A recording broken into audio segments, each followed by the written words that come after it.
मालेगावच्या पवारवाडीमध्ये गोळीबाराची घटना घडली आहे। अज्ञात गुंडांचा तरुणावर गोळीबार आहे। गोळीबारात जखमी झालेल्या तरुणावर रुग्णालयात उपचार सुरू आहेत। गोळीबार केल्यानंतर गुंडांनी तरुणावर वार केले। पोलिसांकडून अधिकचा तपास सुरू आहे।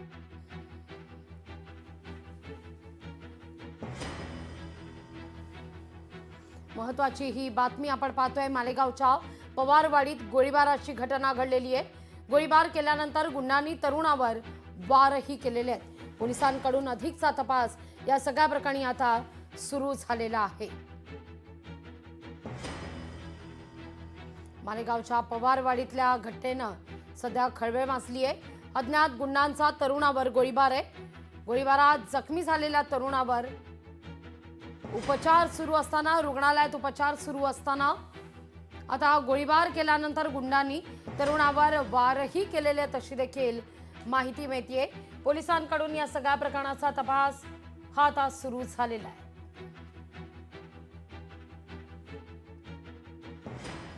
अधिक माहिती घेऊया आपल्या प्रतिनिधी विशाल मोरे यांच्याकडून। विशाल, या गोळीबारामागे नेमकं काय कारण आहे?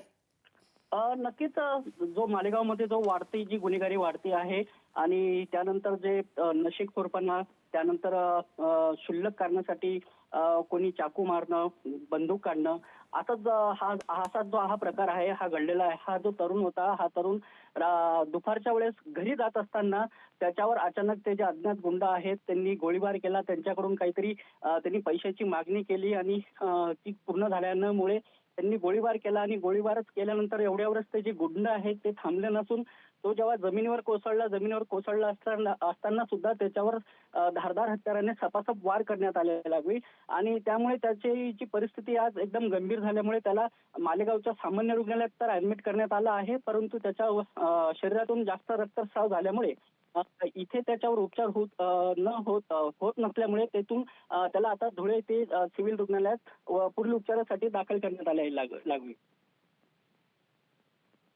धन्यवाद तुम्ही दिलेल्या माहितीकरता विशाल।